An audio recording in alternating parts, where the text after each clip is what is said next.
Hello and welcome to trade with paradox. तो आपको आज मेरे चार्ट्स पे बहुत सारी चीज़ें नज़र आ रही होंगी।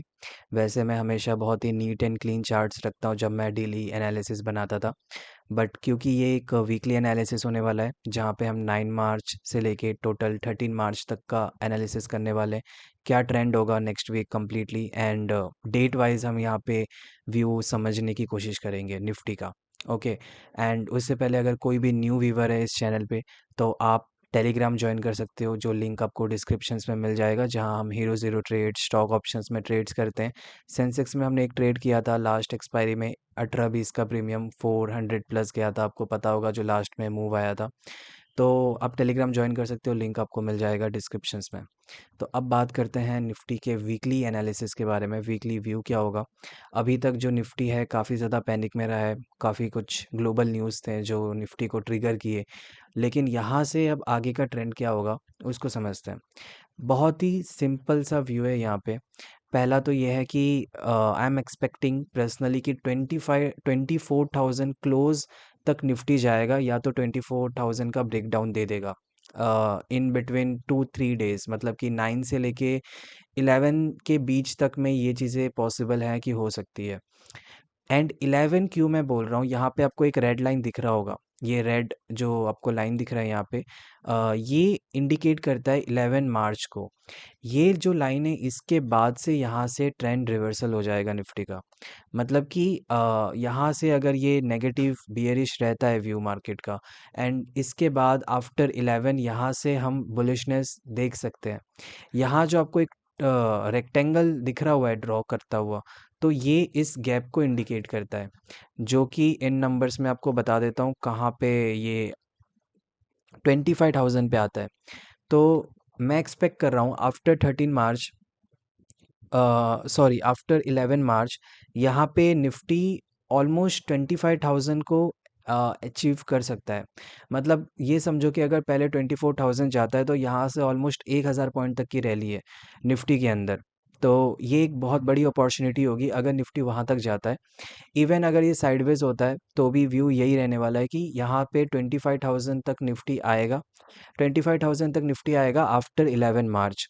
एंड यहाँ पे एक चीज़ दिमाग में रखना, 9 मार्च से लेके 11 मार्च तक निफ्टी का व्यू बियरिश ही रहने वाला है। मतलब कि Monday Tuesday Wednesday bearish view ही रहेगा निफ्टी का। इसके बीच में हमें कहीं पर भी बुलिश बेस्ड ट्रेड्स या कैरी फॉरवर्ड ट्रेड्स नहीं लेके जाने। फिर वो कोई भी न्यूज़ हो, कुछ भी हो, मार्केट पॉजिटिव क्लोज हो, फिर भी हमें ऐसा नहीं करना है। ओके, आफ्टर 11 मार्च यहाँ से हम बुलिश जा सकते हैं। मतलब कि अगर वेडनेसडे के दिन आपको अगर बीटीएसटी कैरी करना है, सेंसेक्स की एक्सपायरी होगी नेक्स्ट डे थर्सडे को, 12 मार्च को सेंसेक्स की एक्सपायरी होगी। उस दिन के लिए अगर आपको बुलिश जाना है तो आप बुलिश जा सकते हो, लेकिन उससे पहले आपको नहीं जाना है। ये है व्यू निफ्टी का। ओके।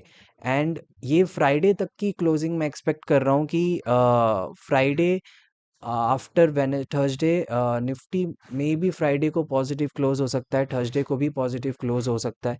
फ्राइडे को मे बी पॉजिटिव अगर नहीं भी होता है तो भी वो ऑलमोस्ट फ्लैट क्लोजिंग दे सकता है, मतलब ज़्यादा बियरिश ज़्यादा बुलिश नहीं, एकदम फ्लैट क्लोजिंग दे सकता है। नहीं तो ज़्यादातर चांसेस है कि वो पॉजिटिव क्लोज होगा। एंड थर्सडे को पॉजिटिव का ही व्यू है मेरा। तो ये है कंप्लीट एनालिसिस।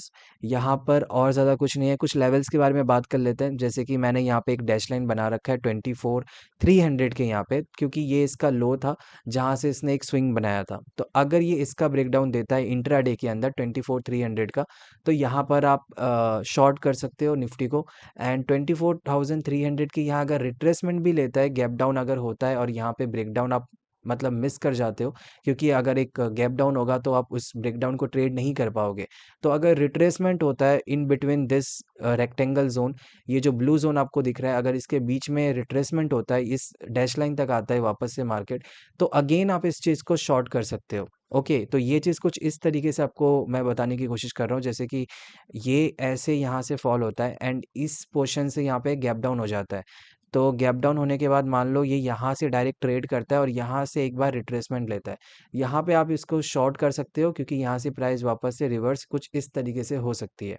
एंड ये जब चीज़ यहाँ तक पहुँच जाएगी तो यहाँ से ट्रेंड कुछ इस तरीके से जाएगा।